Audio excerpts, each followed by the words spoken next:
नमस्कार दोस्तों, एग्जामोफोबिया की यूट्यूब चैनल में आप सभी लोगों का स्वागत है। आज हम लोग जो है 17वीं बीपीएससी पीटी के लिए दृष्टि आईएएस के 15वें नंबर के टेस्ट पेपर पर चर्चा करेंगे। और ये टेस्ट पेपर जो है दृष्टि आईएएस का बीपीएससी के लिए अंतिम टेस्ट पेपर है। आज से जो है दृष्टि आईएएस के टेस्ट पेपर सारे समाप्त हो रहे हैं। इसके पश्चात जो है हम लोग जो है एडोटेरिया के 4 या 5 टेस्ट पेपर बाकी हैं, उनको सॉल्व करेंगे।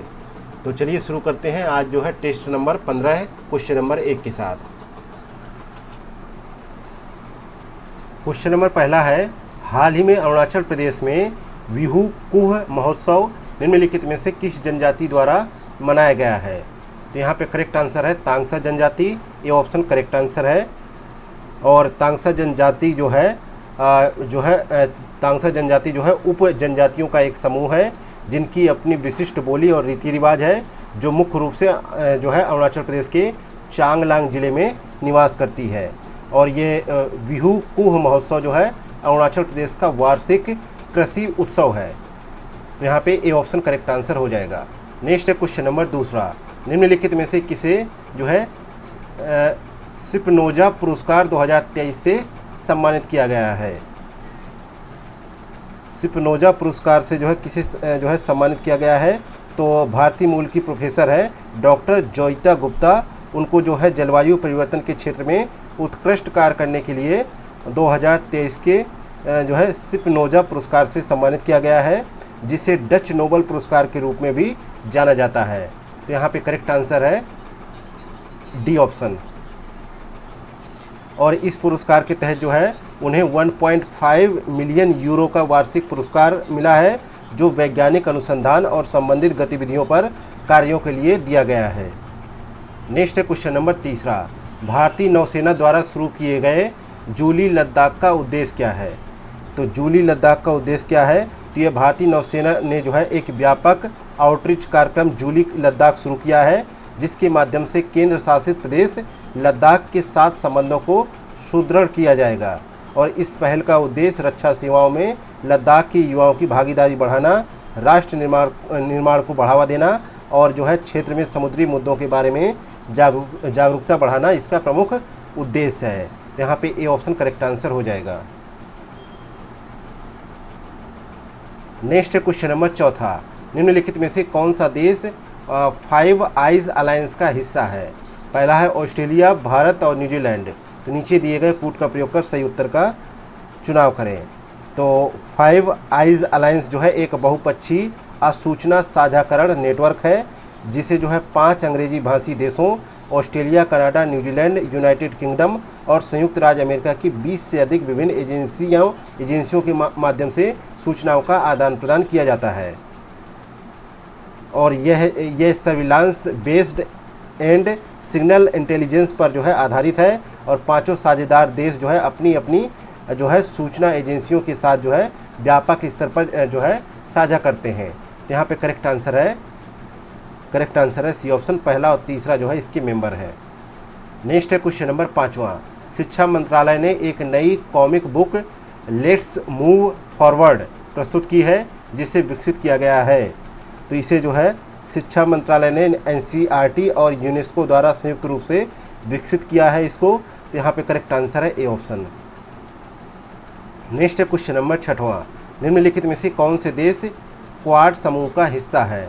पहला है संयुक्त राज्य अमेरिका, दूसरा है रूस, तीसरा है भारत, चौथा है यूनाइटेड किंगडम। तो नीचे दिए गए कूट का प्रयोग कर सही उत्तर का चयन करें।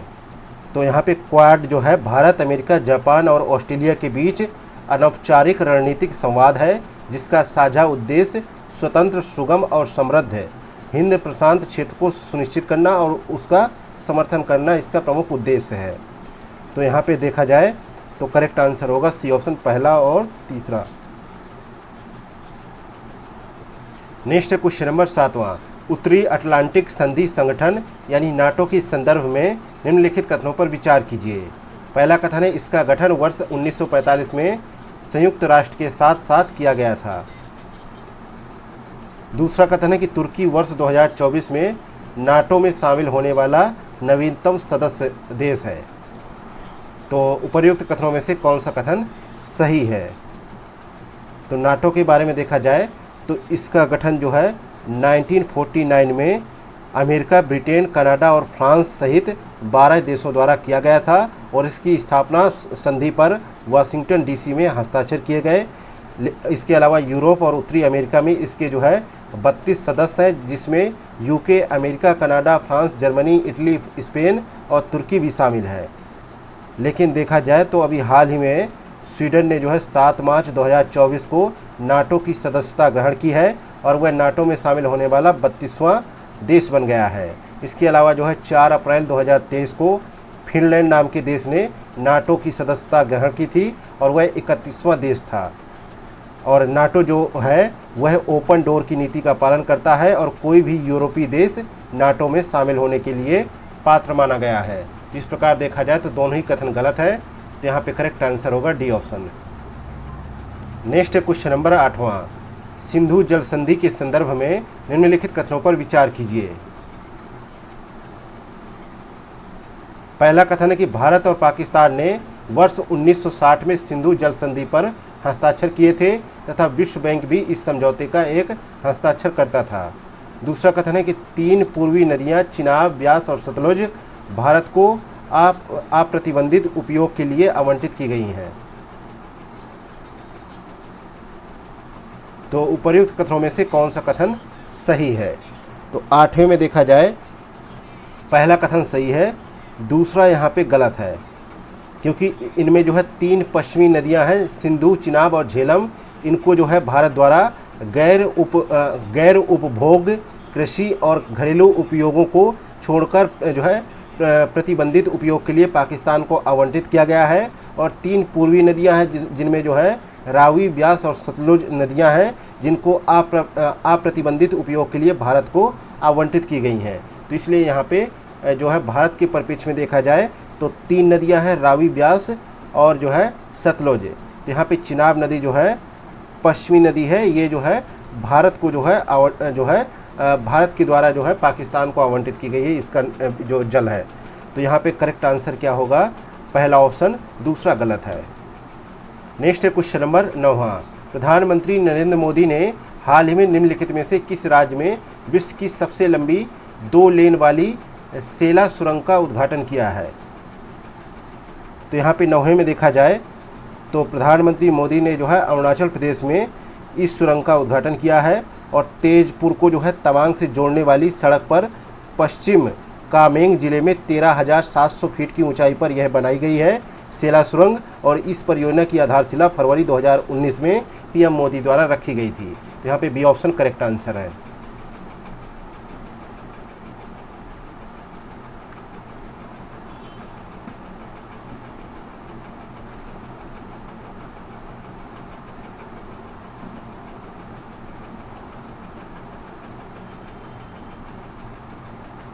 नेक्स्ट है क्वेश्चन नंबर 10वां। भारत मध्य पूर्व यूरोप आर्थिक गलियारे के संबंध में निम्नलिखित कथनों पर विचार करें।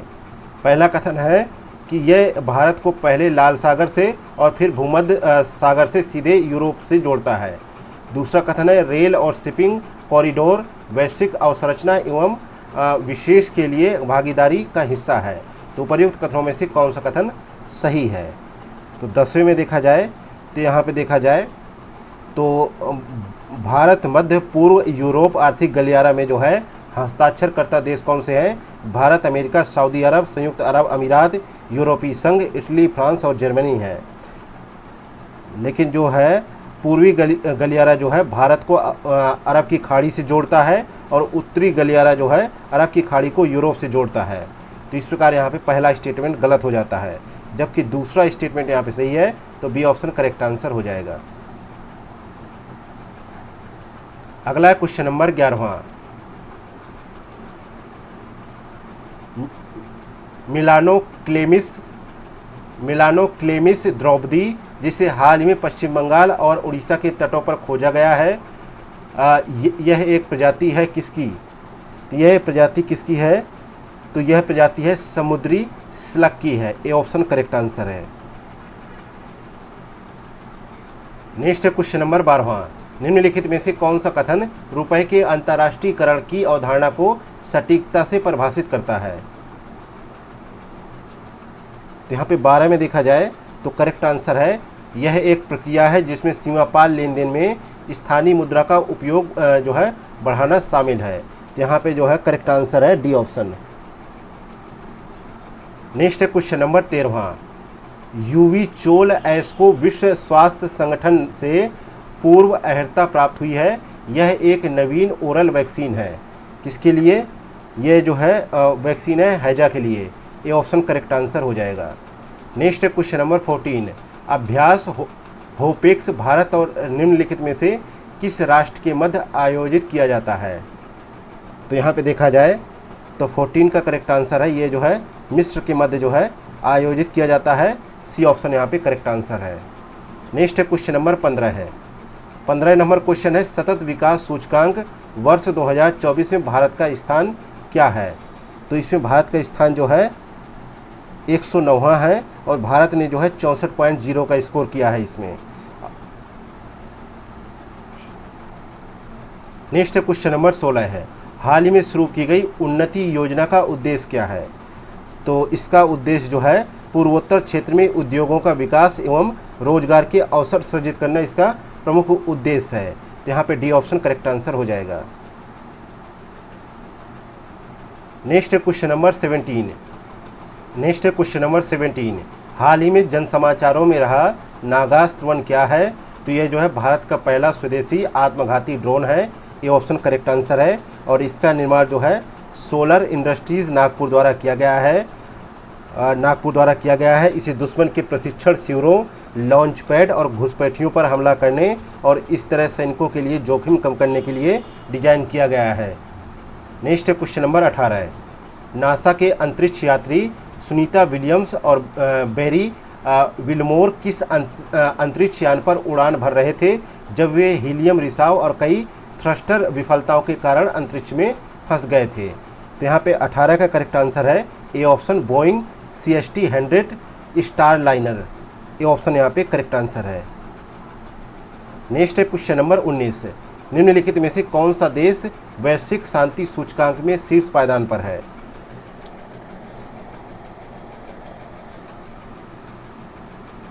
तो वैश्विक शांति सूचकांक में जो है शीर्ष पायदान पर है तो इस देश का नाम है आइसलैंड। सी ऑप्शन यहाँ पे करेक्ट आंसर है। नेक्स्ट है क्वेश्चन नंबर 20, हाल ही में चर्चा में रहा पद ओबेलिस्क क्या है? ओबेलिस्क क्या है? तो यहाँ पे देखा जाए ओबेलिस्क जो है मानव शरीर में मौजूद विषाणु जैसे तत्वों का खोजा गया नवीन वर्ग है। ये RNA आधारित संरचनाएं अद्वितीय हैं जिनमें अन्य जैविक कारकों के साथ कोई ज्ञात आनुवंशिक या संरचनात्मक समानता नहीं है। यह जो है प्लाज्मिड से जो है बड़े होते हैं और अत्यधिक जो है समतित क्षण जैसी संरचनाएं बनाते हैं। तो यहाँ पे करेक्ट आंसर क्या होगा? A option. Next question number 21, Bihar में निम्नलिखित में से किस संस्थान ने हाल ही में जैविक सिंदूर विकसित किया है? तो बिहार कृषि विश्वविद्यालय भागलपुर ने जो है विशेष रूप से महिलाओं के लिए जैविक सिंदूर का उत्पादन करने की परियोजना तैयार की है। यह सिंदूर सीधे जो है सिंदूर के पौधे से बनाया जाएगा, जिसका उद्देश्य इसे न केवल भागलपुर में बल्कि पूरे देश और अंतर्राष्ट्रीय स्तर पर सुलभ बनाएगा। तो यहाँ पे करेक्ट आंसर है बिहार कृषि विश्वविद्यालय भागलपुर। सी ऑप्शन करेक्ट है। नेक्स्ट क्वेश्चन नंबर 22 है, बिहार के निम्नलिखित में से किस शिक्षक को राष्ट्रीय शिक्षक पुरस्कार 2024 के लिए चयनित किया गया है? तो इसके लिए जो है कैमूर जिले के जो है प्रधानाध्यापक हैं सिकंदर कुमार सुमन और मधुबनी जिले के जो है शिवगंगा गर्ल्स कॉलेज के जो है शिक्षिका है डॉक्टर मीनाक्षी कुमारी। इनको जो है ये पुरस्कार प्रदान किया जाएगा। पहला सही है और चौथा सही है। यहाँ पे बी ऑप्शन करेक्ट आंसर हो जाएगा। नेक्स्ट है क्वेश्चन नंबर 23, निम्नलिखित में से किस टीम ने बिहार महिला कबड्डी लीग का पहला सीजन जीता है? तो सिवान टाइटंस ने जो है बिहार महिला कबड्डी लीग की पहली चैंपियन टीम बनी है। यहाँ पे करेक्ट आंसर है Siwan Titans. B option correct answer है। और विजेता टीम को 1,51,000 रुपये का नगद पुरस्कार प्रदान किया जाएगा और एक स्वर्ण पदक तथा एक ट्रॉफी भी दी जाएगी। नेक्स्ट है क्वेश्चन नंबर 24 है, बिहार में ऑनलाइन भूमि माप प्रक्रिया के लिए हाल ही में निम्नलिखित में से कौन सा पोर्टल विकसित किया गया है? तो इस पोर्टल का नाम है ई मापी बिहार पोर्टल। तो यहाँ पे करेक्ट आंसर है ए ऑप्शन। यह मंच जो है बिहार के नागरिकों को अपने घर बैठे भूमि माप सेवाओं के लिए ऑनलाइन पंजीकरण करने की अनुमति देता है। ये ऑप्शन करेक्ट आंसर है। नेक्स्ट है क्वेश्चन नंबर 25 है, निम्नलिखित में से किस अस्पताल में जो है आंत संबंधी रोगियों के उपचार के लिए बिहार का पहला स्टोमा क्लिनिक आरंभ किया गया है? तो 25 का करेक्ट आंसर है IGIMS पटना में जो है इसका आरंभ किया गया है। यहाँ पे बी ऑप्शन करेक्ट आंसर हो जाएगा। और स्टोमा क्या होता है इसके बारे में थोड़ा सा जान लेते हैं। जब चोट, कैंसर या अन्य अवरुद्ध संबंधी विकारों के कारण जो है आंत या मूत्राशय संबंधी तंत्र जो है बाधित होता है, तो मल और मूत्र को बाहर निकालने के लिए पेट में एक शल्य चिकित्सा के माध्यम से छिद्र जो है निर्मित किया जाता है। इस प्रक्रिया को हम जो है स्टोमा के रूप में जानते हैं। नेक्स्ट है क्वेश्चन नंबर 26 है, बिहार के किस जिले में राज्य का पहला रिवर फ्रंट स्टेशन निर्मित किया गया है? तो ये जो है बिहार का जो है पहला रिवर फ्रंट स्टेशन भोजपुर जिले में निर्मित किया गया है और एक बार संचालित हो जाने पर नदी स्टेशन जलमार्ग के माध्यम से इलाहाबाद यूपी से हल्दिया बंगाल तक यात्रा को संभव बना देगा और यह देश का तीसरा और बिहार का पहला रिवर फ्रंट होगा। इससे पहले गोमती और साबरमती नदियों पर रिवर फ्रंट बनाए जा चुके हैं। तो यहाँ पे सी ऑप्शन करेक्ट था। नेक्स्ट है क्वेश्चन नंबर 27 है, बिहार के निम्नलिखित में से किन जिलों में विशेष आर्थिक क्षेत्र स्थापित किए जा रहे हैं? पहला है पटना, दूसरा है पश्चिमी चंपारण, तीसरा है कैमूर, चौथा है बक्सर। तो नीचे दिए गए कूट का प्रयोग कर सही उत्तर का चयन करें।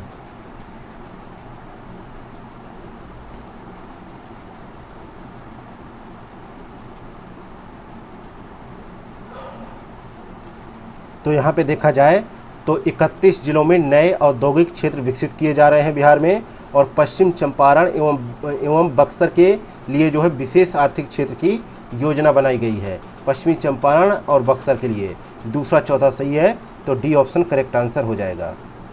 नेक्स्ट है क्वेश्चन नंबर 28 है, जिमनेमा सिल्वेस्ट्रे यानी गुड़मार जड़ी बूटी के संबंध में निम्नलिखित कथनों पर विचार करें। पहला कथन है यह एक मधुमेह रोधी और औषधि जड़ी बूटी है। दूसरा है हाल ही में इसे गया में जो है ब्रह्मयोनी पहाड़ी पर खोजा गया है। तो उपर्युक्त कथनों में से कौन सा कथन सही है? तो यहाँ पे दोनों कथन सही है, इसलिए सी ऑप्शन करेक्ट आंसर हो जाएगा। अगला क्वेश्चन नंबर 29 है, कोसी नदी के संबंध में निम्नलिखित कथनों पर विचार कीजिए।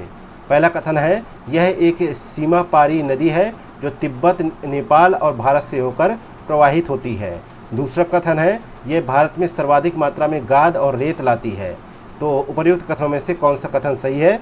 तो 29 में देखा जाए तो पहला कथन सही है, दूसरा यहाँ पे गलत है, क्योंकि ब्रह्मपुत्र के बाद जो है कोसी भारत में सर्वाधिक मात्रा में गाद और रेत लाती है, ना कि जो है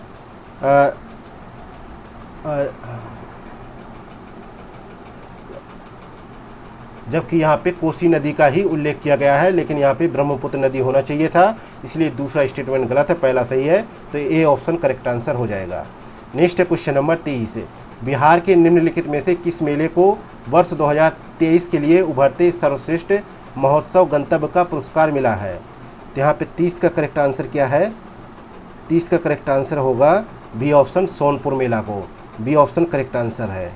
और सोनपुर मेला जो है एशिया के सबसे बड़े पशु मेलों में से एक है, जो बिहार की सारण जिले में दो विशाल नदियों गंगा और गंडक के संगम पर आयोजित किया जाता है और प्राचीन काल से ही पशुधन के व्यापार के लिए लोकप्रिय यह माह भर चलने वाला आयोजन नवंबर में कार्तिक पूर्णिमा के शुभ अवसर पर शुरू होता है।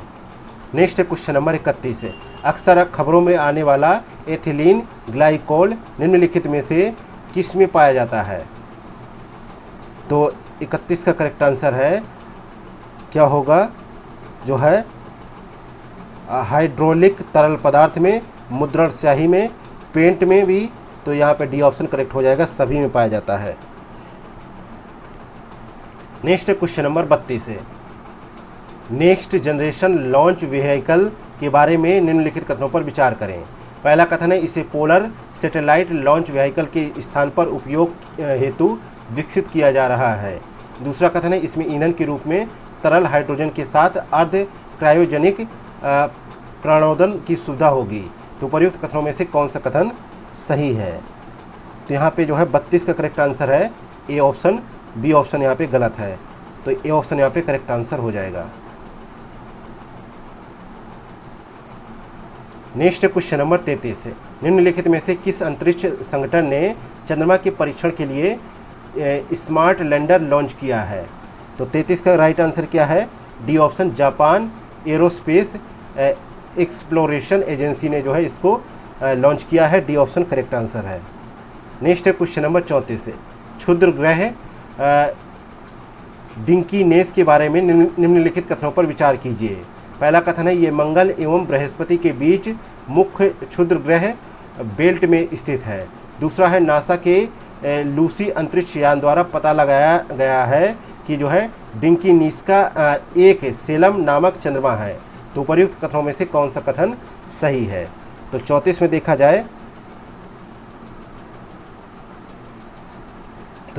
देखा जाए तो दोनों कथन यहाँ पे सही है। सी ऑप्शन यहाँ पे करेक्ट आंसर हो जाएगा।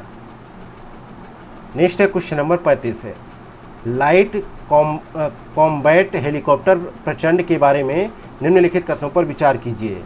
पहला कथन है, ये भारत का पहला स्वदेशी मल्टी रोल जो है कॉम्बैट हेलीकॉप्टर है। दूसरा कथन है, इसे रक्षा अनुसंधान और विकास संगठन द्वारा विकसित किया गया है। तीसरा कथन है, ये विश्व का एकमात्र युद्धक हेलीकॉप्टर है जो 5000 मीटर की ऊंचाई तक उड़ान भरने के साथ टेक ऑफ कर सकता है। तो उपर्युक्त कथनों में से कौन सा कथन सही है?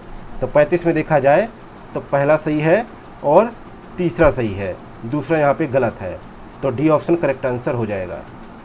नेक्स्ट है क्वेश्चन नंबर 36 है, अमेजन किंडल जैसे ई रीडर में निम्नलिखित में से कौन सी तकनीक का उपयोग किया जाता है?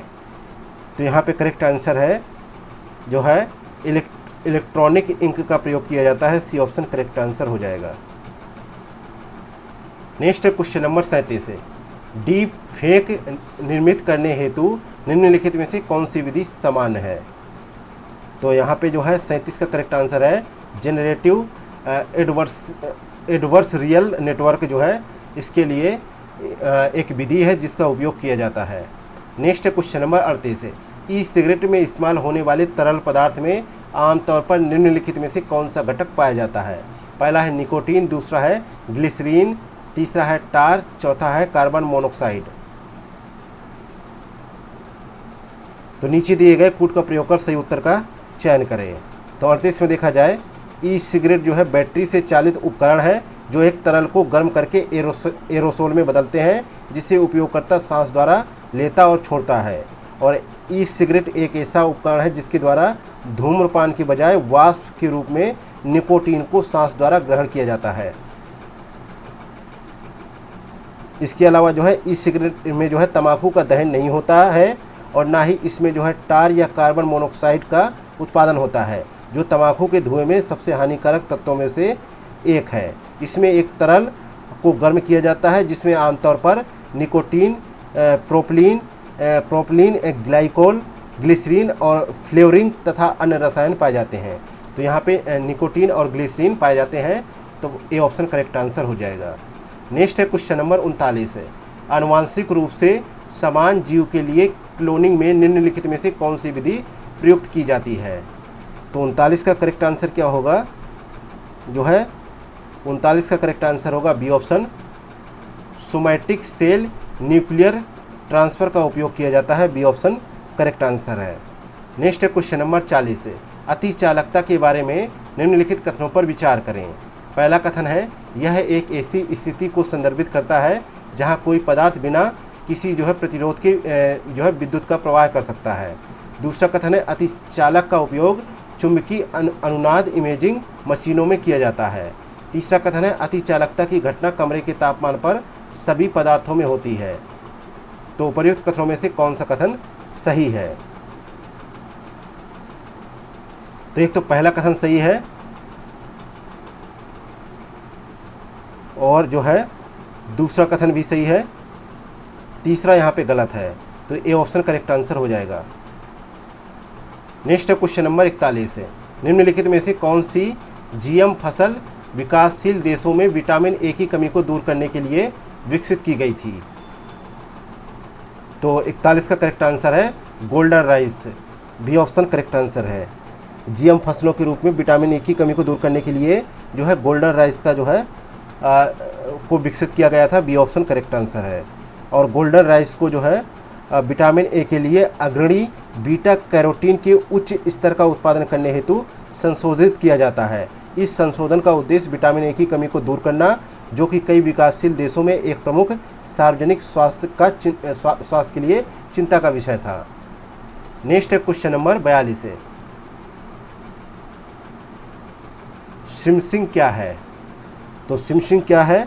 भारत सरकार ने जो है सिमसिंग नामक एक घोटाले के बारे में चेतावनी जारी की है, जो एक प्रकार का साइबर हमला है, जिसमें जो है हमलावर संवेदनशील जानकारी का प्रदर्शन करने या विशिष्ट कार्रवाई करने के क्रम में जो है टेस्ट संदेशों के माध्यम से व्यक्तियों को गुमराह करते हैं। यहाँ पे करेक्ट आंसर है बी ऑप्शन। नेक्स्ट है क्वेश्चन नंबर 43 है, निम्नलिखित में से किसे विंटर वोमिटिंग बग के रूप में जाना जाता है? तो यहाँ पे 43 का राइट आंसर क्या है? बी ऑप्शन नोरो वायरस को जाना जाता है, बी ऑप्शन करेक्ट आंसर है।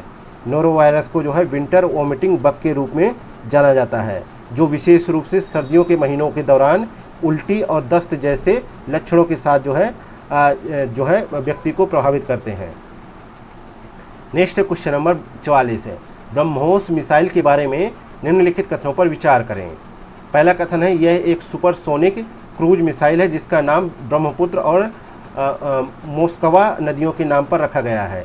दूसरा कथन है, यह 2 चरणों वाली मिसाइल है जिसमें पहले चरण में ठोस प्रणोदक इंजन और दूसरे चरण में तरल रैमजेट इंजन शामिल है। तीसरा कथन है, यह स्थल, समुद्र और हवाई प्लेटफॉर्म से लॉन्च किया जा सकता है। तो उपयुक्त कथनों में से कौन सा कथन सही है? तो 44 में देखा जाए तो यहाँ पे तीनों स्टेटमेंट सही है, इसलिए डी ऑप्शन करेक्ट आंसर हो जाएगा। नेक्स्ट है क्वेश्चन नंबर 45 है, इलेक्ट्रॉनिक मृदा यानी ई मृदा के संदर्भ में निम्नलिखित कथनों पर विचार करें। पहला कथन है, यह हाइड्रोपोनिक प्रणाली के लिए डिजाइन की गई सामग्री है। दूसरा कथन है, यह जो है सेलुलोज से निर्मित है। तो उपयुक्त कथनों में से कौन सा कथन सही है?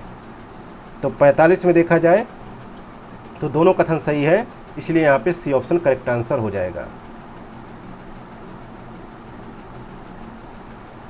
नेक्स्ट क्वेश्चन नंबर 46 है, स्क्वायर किलोमीटर एरे टेलीस्कोप के संदर्भ में निम्नलिखित कथनों पर विचार करें। पहला कथन है, यह विश्व का सबसे बड़ा प्रस्तावित रेडियो टेलीस्कोप है। दूसरा कथन है, यह ऑस्ट्रेलिया और अफ्रीका में स्थापित किया जाएगा। तो उपयुक्त कथनों में से कौन सा कथन सही है? तो 46 में भी सही के लिए पूछा गया है, तो पहला दूसरा दोनों सही है, इसलिए जो है सी ऑप्शन करेक्ट आंसर हो जाएगा।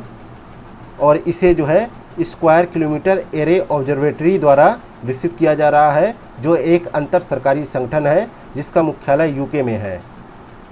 नेक्स्ट क्वेश्चन नंबर 47 है। 47 नंबर क्वेश्चन है, निम्नलिखित पहलों पर विचार कीजिए। पहला है अक्रॉस, दूसरा है पेसर, तीसरा है सेज, चौथा है रीच आउट। तो उपयुक्त में से कौन सी पहल पृथ्वी विज्ञान योजना का हिस्सा है? तो पृथ्वी विज्ञान योजना का हिस्सा कौन सी पहल है? तो पृथ्वी विज्ञान योजना जो है वर्ष 2021 से वर्ष 2026 की अवधि के दौरान कार्यान्वित की जाने वाली पृथ्वी विज्ञान मंत्रालय की एक व्यापक योजना है। और इसमें जो है अक्रॉस, ओ स्मार्ट, पेसर और सेज नामक जो है 5 उप परियोजनाएँ जो है विकसित की गई हैं। तो यहाँ पे करेक्ट आंसर क्या होगा? डी ऑप्शन, चारों ही विकल्प सही है।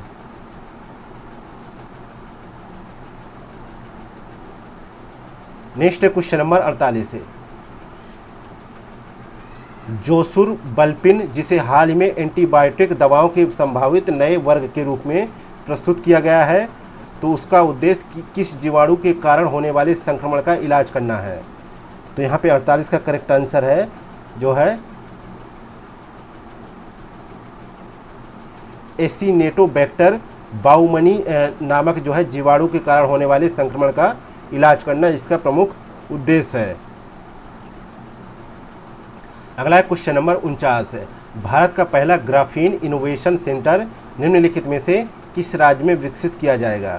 तो ये जो है केरल के त्रिशूर में जो है स्थापित होने वाला भारत का पहला ग्राफीन नवाचार केंद्र केरल के डिजिटल विश्वविद्यालय इलेक्ट्रॉनिक्स प्रौद्योगिकी के लिए सामग्री केंद्र और टाटा स्टील लिमिटेड का एक संयुक्त उद्यम है। तो ये जो है कहाँ पर जो है स्थापित किया जाएगा? बी ऑप्शन, केरल में। नेक्स्ट है क्वेश्चन नंबर 50 है, राष्ट्रीय डेयरी विकास बोर्ड की जो है पूर्ण स्वामित्व वाली सहायक कंपनी इंडियन इम्यूनोलॉजिकल्स लिमिटेड द्वारा स्वदेशी रूप से विकसित हैविश्योर नामक वैक्सीन किसके लिए है? तो ये जो है हेपेटाइटिस ए के लिए उपयोगी है। डी ऑप्शन करेक्ट आंसर है। नेक्स्ट है क्वेश्चन नंबर 51, निम्नलिखित पर विचार करें। पहला है ग्रुप कैप्टन प्रशांत नायर, दूसरा है ग्रुप कैप्टन अंगद प्रताप, तीसरा है ग्रुप कैप्टन अजीत कृष्णन, चौथा है विंग कमांडर शुभांशु शुक्ला। तो उपर्युक्त में से किन्हें भारतीय अंतरिक्ष अनुसंधान संगठन के गगनयान मिशन के तहत पृथ्वी की निम्न कक्षा में उड़ान भरने के लिए चुना गया है? तो 51 में करेक्ट आंसर है जो है इन चारों को ही चुना गया है। डी ऑप्शन करेक्ट आंसर है।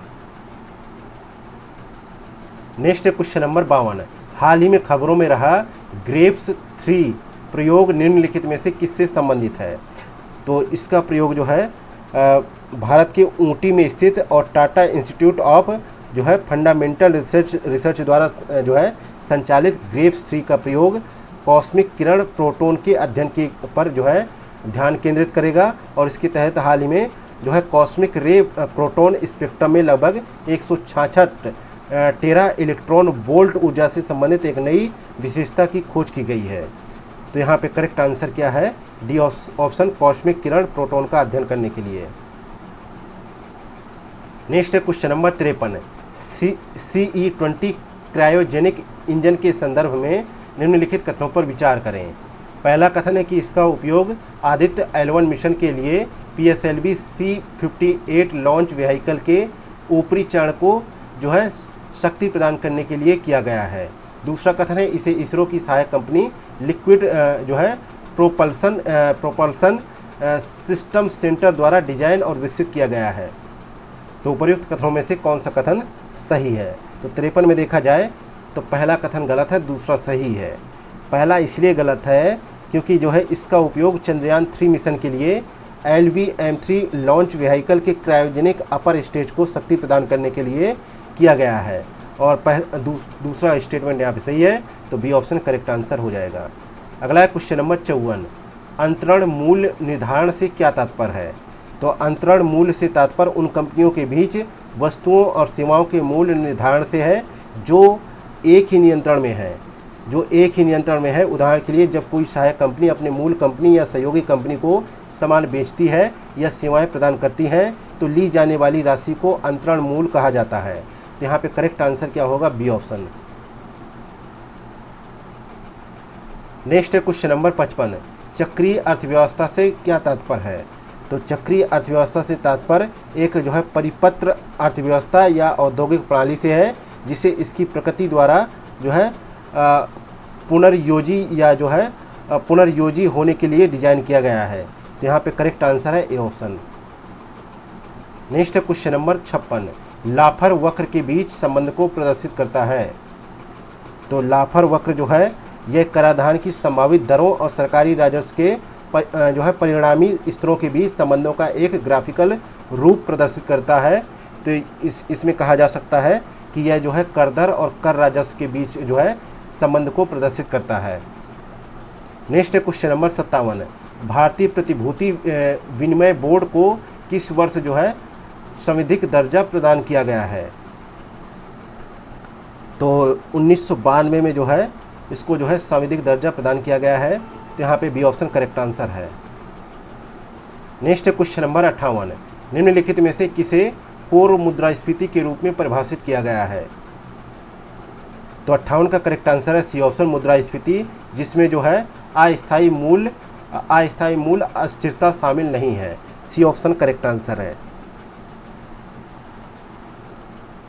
नेक्स्ट है क्वेश्चन नंबर 59 है, यूके सिन्हा समिति संबंधित है। तो यूके सिन्हा समिति का संबंध जो है सूक्ष्म, लघु और मध्यम उद्यमों पर जो है बनाई गई समिति का उद्देश्य जो है एमएसएमई विकास अधिनियम में संशोधन के बारे में सिफारिशें प्रदान करना था। तो यहाँ पे करेक्ट आंसर है डी ऑप्शन।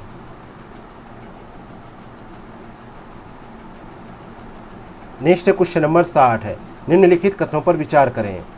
पहला कथन है कि श्रम प्रधान से पूंजी प्रधान आर्थिक विकास की ओर स्थानांतरण के कारण उत्पन्न बेरोजगारी को संरचनात्मक बेरोजगारी कहा जाता है। दूसरा कथन है कि प्रच्छन्न बेरोजगारी में सीमांत उत्पादकता शून्य होती है। तो उपर्युक्त कथनों में से कौन सा कथन सही है? तो दोनों कथन सही है, इसलिए सी ऑप्शन करेक्ट आंसर होता है। करेक्ट आंसर हो जाएगा C option. Next question number 61 है, रीजनल इकोनॉमिक आउटलुक रिपोर्ट प्रकाशित की जाती है। तो यह जो है रिपोर्ट जो है अंतर्राष्ट्रीय मुद्रा कोष द्वारा प्रकाशित की जाती है। तो यहाँ पे करेक्ट आंसर है A option. Next question number 62 है, बजट निम्नलिखित में से किस विभाग द्वारा तैयार किया जाता है?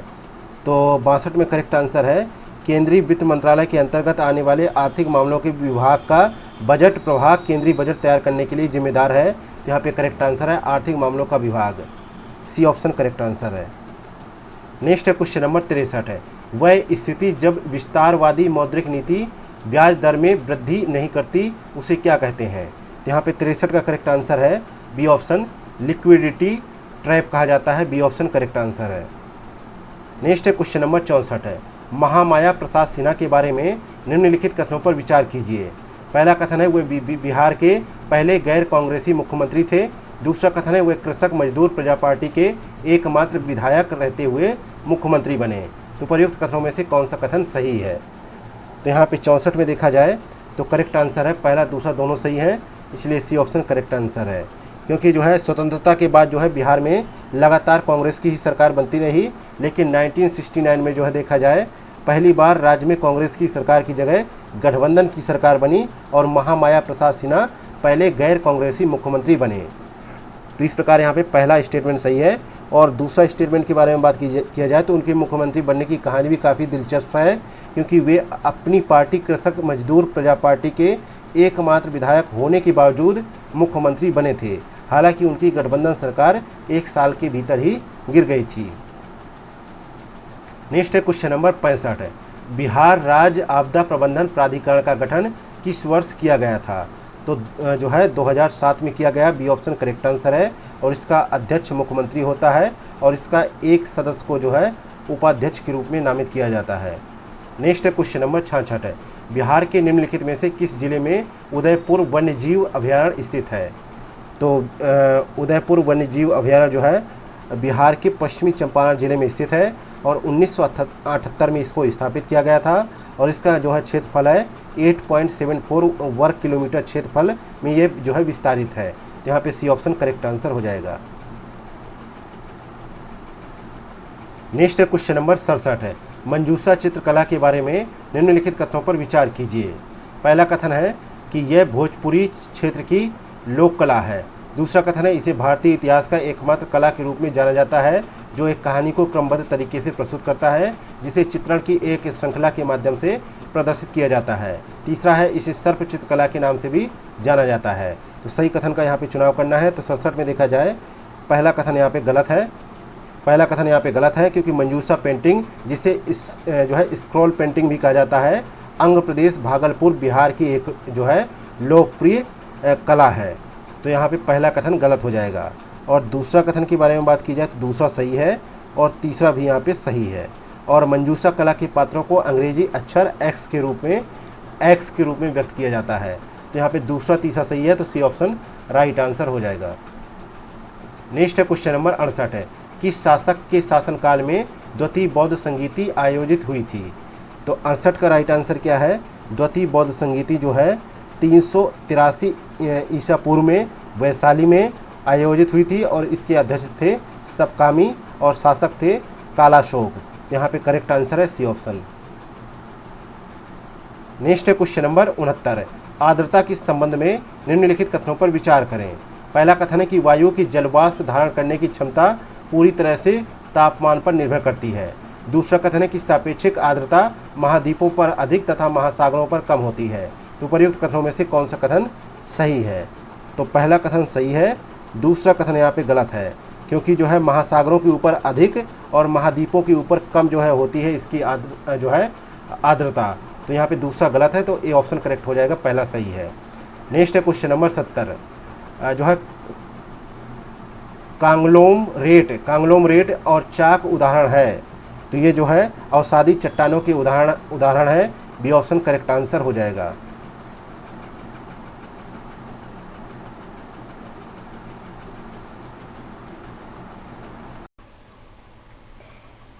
नेक्स्ट है क्वेश्चन नंबर 71, सूची फर्स्ट को सूची सेकंड से सुमिलित कीजिए। सूची फर्स्ट में दे रखा है महासागरीय गर्त, सूची सेकंड में दे रखा है उनका स्थान। तो साउथ सैंडविच जो पड़ता है वो दक्षिण अटलांटिक महासागर में है, मरियाना जो है प्रशांत महासागर में है, सुंडा द्वीप जो है हिंद महासागर में है, और जो है स्पोर्टो रिको जो है कैरेबियन सागर में है। तो इस प्रकार जो कोड बनेगा, ए ऑप्शन का कोड यहाँ पे सही जवाब होगा। नेक्स्ट है question number 72, Trans Siberian railway के संबंध में निम्नलिखित कथनों पर विचार कीजिए। पहला कथन है कि ये पश्चिम में सेंट पीटर्सबर्ग से लेकर पूर्व में प्रशांत तट पर व्लादिवोस्तोक तक जो है विस्तृत है। दूसरा कथन है ये जो है बाल्टिक सागर को जापान सागर से जोड़ता है। तो यहाँ पे भी सही कथन का चुनाव करना है। तो यहाँ पे देखा जाए तो दोनों ही कथन सही है, इसलिए सी ऑप्शन करेक्ट आंसर है। और ये जो ट्रांस साइबेरियन रेलवे है, यह एशिया का सबसे महत्वपूर्ण मार्ग है और विश्व का सबसे लंबा लगभग 9,332 किलोमीटर डबल ट्रैक और विद्युतीकृत ट्रांस महाद्वीपीय रेलवे है। और यह जो है यूराल पर्वत, ओब और एनसी नदियों से होकर गुजरती है। और रेलवे का निर्माण जो है 1891 में किया गया था। नेक्स्ट है क्वेश्चन नंबर 73, निम्नलिखित में से कौन सा देश कैस्पियन सागर के साथ सीमा साझा नहीं करता है। तो कैस्पियन सागर के साथ जो है सीमा साझा नहीं करता है, तो तुर्की के साथ जो है अपनी सीमा साझा नहीं करता है कैस्पियन सागर। तो यहाँ पे ए ऑप्शन करेक्ट आंसर हो जाएगा। जहाँ तक बात रही कैस्पियन सागर की, तो यह पृथ्वी का सबसे बड़ा अंतर्देशीय जल भंडार है। और कैस्पियन सागर जो है आयतन, सतही क्षेत्रफल और गहराई की दृष्टि से दुनिया की सबसे बड़ी खारे पानी की यानी खारे जल की झील है। नेक्स्ट है क्वेश्चन नंबर 74, निम्नलिखित में से कौन से स्थलरुद्ध देश है। पहला है बोलिविया, दूसरा है अंगोला, तीसरा है लाओस, चौथा है अफगानिस्तान। तो नीचे दिए गए कथन कोड के हिसाब से सही उत्तर का चयन करें। तो बोलिविया के बारे में बात हो रही है। तो बोलिविया जो है दक्षिण अमेरिका में एक जो है स्थलरुद्ध देश है और 19वीं शताब्दी के अंत में प्रशांत महासागर के युद्ध के दौरान चिली के कारण इसकी तटरेखा जो है समाप्त हो गई। तो यहाँ पे पहला ऑप्शन सही है। इसके अलावा है जो है अंगोला। अंगोला एक स्थलरुद्ध देश नहीं है, क्योंकि इसकी दक्षिण पश्चिमी अफ्रीका में अटलांटिक महासागर के साथ एक जो है तटरेखा मिलती है। तो ये जो है स्थलरुद्ध देश नहीं है, ये गलत है। लाओस भी जो है एक स्थलरुद्ध देश है और ये दक्षिण पूर्व एशिया में स्थित है, जिसकी सीमा थाईलैंड, वियतनाम, कंबोडिया, म्यांमार और चीन जैसे देशों से मिलती है। इसके अलावा है अफगानिस्तान। यह मध्य एशिया में स्थित एक स्थलरुद्ध देश है जो पाकिस्तान, ईरान, तजाकिस्तान, भारत, चीन, उज्बेकिस्तान और तुर्कमेनिस्तान जैसे देशों से घिरा है। तो पहला, तीसरा, चौथा सही हो जाएगा। तो बी ऑप्शन करेक्ट आंसर हो जाएगा। नेक्स्ट है क्वेश्चन नंबर 75, निम्नलिखित में से कौन सी गर्म पवन नहीं है। तो 75 का करेक्ट आंसर है गर्म पवन नहीं है। हरमट्टन जो है गर्म पवन नहीं है। यह एक शुष्क और तुलनात्मक रूप से ठंडी पवन है जो नवंबर से मार्च के शुष्क मौसम के दौरान जो है केप वर्डे और गिनी की पहाड़ी के बीच उत्तरी अफ्रीका के तट पर पूर्व या उत्तर पूर्व से बहती है। इसके अलावा जो है फान जो है गर्म पवन है और जो है सिरोको जो भी गर्म पवन है और खमसिन भी गर्म पवन है। नेक्स्ट है क्वेश्चन नंबर 76, निम्नलिखित में से कौन सा देश भूमध्य रेखा पर स्थित नहीं है। तो कौन सा देश जो है भूमध्य रेखा पर स्थित नहीं है। तो भूमध्य रेखा पर जो है 13 देश हैं और 3 महाद्वीप हैं और 3 जल निकाय हैं। तो एक गैबोन है, दूसरा केन्या है, तीसरा है सोमालिया। लेकिन यहाँ पे मैक्सिको नहीं है। तो बी ऑप्शन करेक्ट आंसर हो जाएगा, क्योंकि मैक्सिको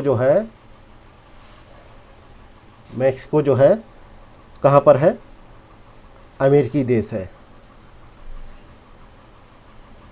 नेक्स्ट क्वेश्चन नंबर 77, सूची फर्स्ट को सूची सेकंड से सुमेलित कीजिए। सूची फर्स्ट का जो है सेकंड से जो है सुमेलन करना है। तो सूची फर्स्ट में चक्रवात का नाम है, सूची सेकंड में उनका क्षेत्र दे रखा है। तो विली विलीज नामक चक्रवात है, ये जो है उत्तर पश्चिमी ऑस्ट्रेलिया में जो है आया। तो यहाँ पे तीसरे से मिलान हो जाएगा। अगला है टाइफून चक्रवात, ये चीन सागर और प्रशांत महासागर में आता है। तो ये जो है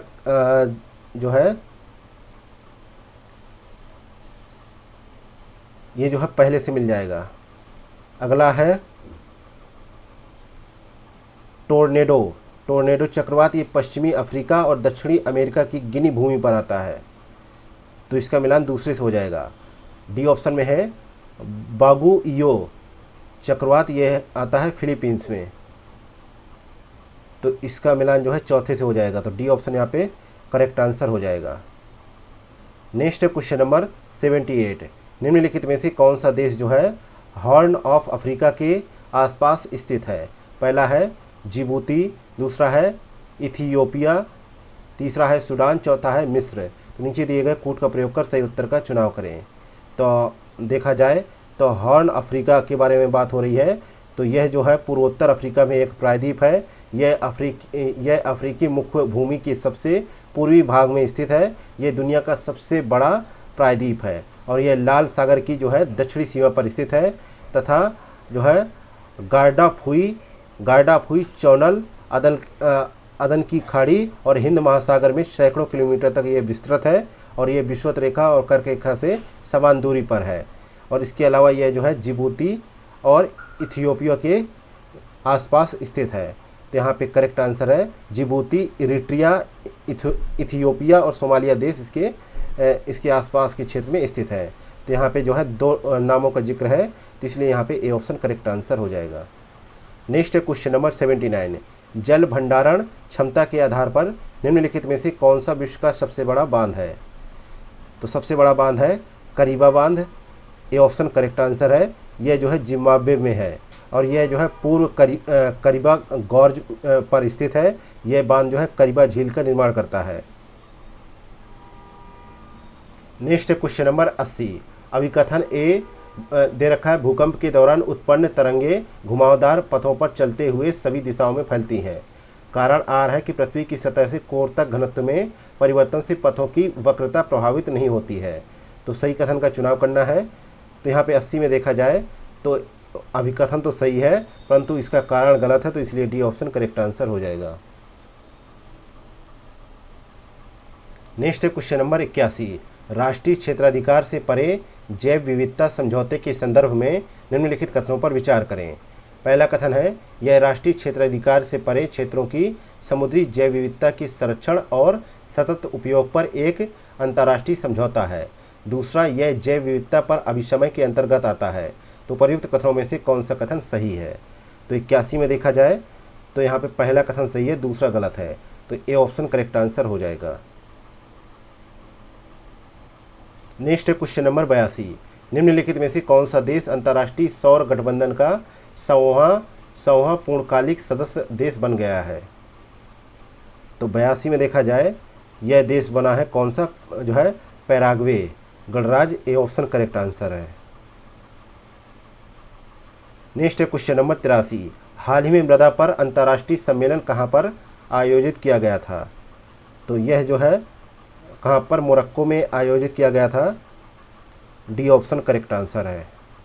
नेक्स्ट क्वेश्चन नंबर 84, निम्नलिखित में से किस संगठन ने विश्व के वनों की स्थिति रिपोर्ट 2024 जारी की है? तो संयुक्त राष्ट्र के खाद्य एवं कृषि संगठन द्वारा यह रिपोर्ट जारी की गई है। तो यहाँ पे करेक्ट आंसर है सी ऑप्शन। और 2020 में जो है वैश्विक वन क्षेत्र लगभग 4.1 बिलियन हेक्टेयर या भूमि क्षेत्र का लगभग 31% था।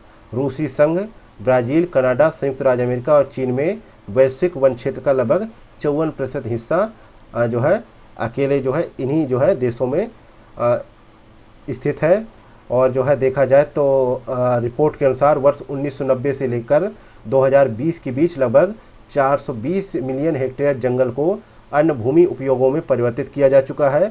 हालांकि वनों की कटाई दर वर्ष 1990 से वर्ष 2002 के बीच 15.8 मिलियन हेक्टेयर प्रतिवर्ष से गिरकर वर्ष 2015 से वर्ष 2020 के बीच जो है 10.2 मिलियन हेक्टेयर प्रतिवर्ष हो गई है। नेक्स्ट है क्वेश्चन नंबर 85।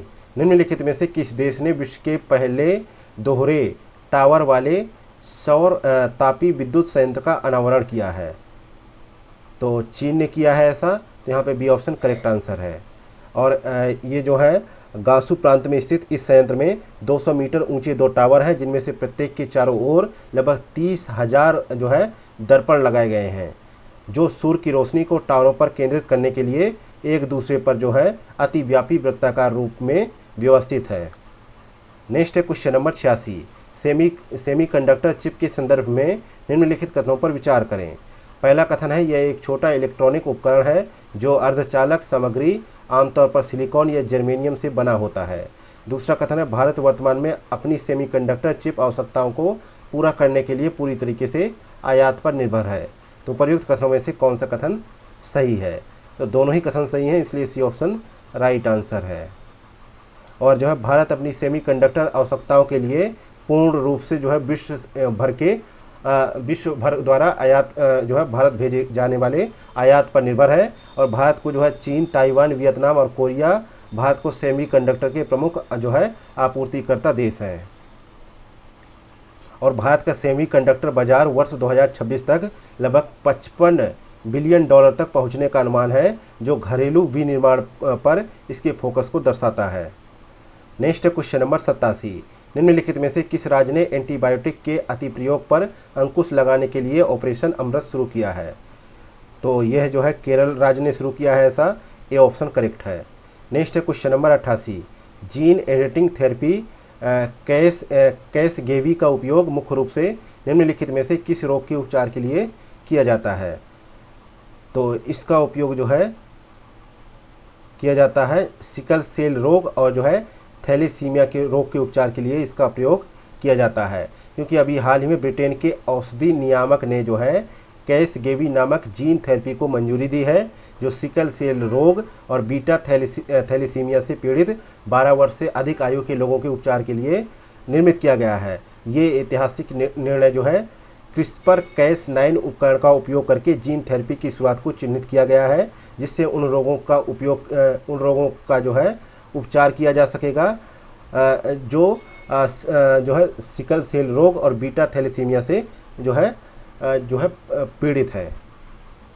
नेक्स्ट है क्वेश्चन नंबर 89। प्रत्यूष के संदर्भ में निम्नलिखित कथनों पर विचार करें। पहला कथन है कि प्रत्यूष एक रेडियो टेलीस्कोप है, जिसे भारतीय खगोल भौतिकी संस्थान और भारतीय अंतरिक्ष अनुसंधान संगठन द्वारा संयुक्त रूप से निर्मित किया गया है। दूसरा कथन है, इस टेलीस्कोप का मुख्य उद्देश्य डार्क मैटर और डार्क एनर्जी का अध्ययन करना है। तो उपर्युक्त कथनों में से कौन सा कथन सही है?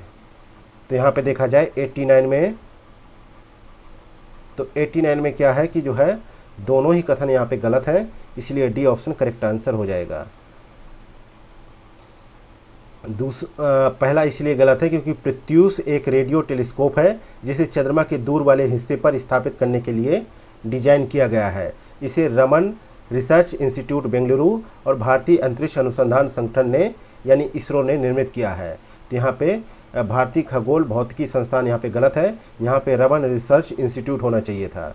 इसके अलावा दूसरा है इसका उद्देश्य के बारे में, तो इसका उद्देश्य जो है ब्रह्मांड में तारों के निर्माण के काल और विशेषताओं को उजागर करना है, जिसमें जो है कॉस्मिक डॉन के दौरान प्रकाश का रंग भी शामिल है।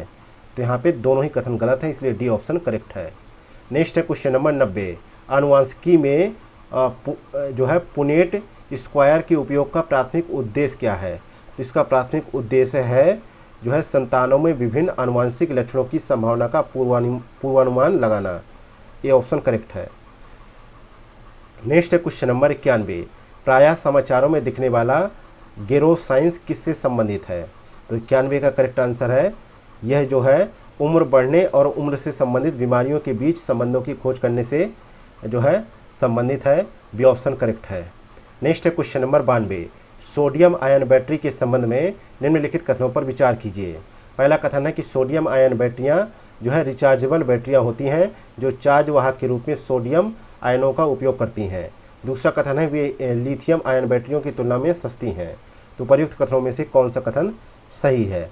तो 92 में देखा जाए पहला कथन सही है और दूसरा कथन भी सही है, तो सी ऑप्शन यहाँ पे करेक्ट आंसर हो जाएगा। नेक्स्ट है क्वेश्चन नंबर 93। 18वीं सदी के भारत में जो है चतुष्पदी शब्द का निम्नलिखित में से क्या तात्पर्य है? तो यहाँ पे देखा जाए इसका तात्पर्य है उच्च शिक्षा के केंद्र से, ए ऑप्शन करेक्ट आंसर है। नेक्स्ट है क्वेश्चन नंबर 94। निम्नलिखित घटनाओं पर विचार करें। पहला कथन है बेसिन की संधि, दूसरा है कलकत्ता, मद्रास और बम्बई में 3 विश्वविद्यालयों की स्थापना। तो यहाँ पे देखा जाए तो ये हुआ था 1857 में, और बेसिन की संधि कब हुई थी? तो बेसिन की संधि जो है 1802 में हुई थी। इस समय जो है लॉर्ड वेलेस्ली जो है यहाँ के गवर्नर जनरल और वायसराय थे, और लॉर्ड कैनिंग जो है जब थे का कार्यकाल था 1856 से 57 के मध्य। उसी दौरान ही वर्ष 1857 में कलकत्ता, मद्रास और बॉम्बे में 3 विश्वविद्यालयों की स्थापना की गई। अगला है आगा खान द्वारा मुस्लिम लीग की स्थापना, ये हुई थी कब? 1906 में।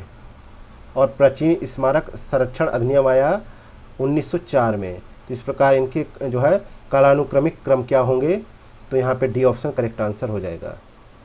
नेक्स्ट है क्वेश्चन नंबर 95। निम्नलिखित युग्मों पर विचार कीजिए। एक तरफ सभा या लीग है, दूसरी तरफ जो है ये किनके द्वारा स्थापित किए गए ये है। तो पंजाब हिंदू सभा का स्थापना जो है 1909 में UN मुखर्जी और लाल चंद्र ने जो है इसकी स्थापना की थी। तो यहाँ पे ये सही सुमिलित है।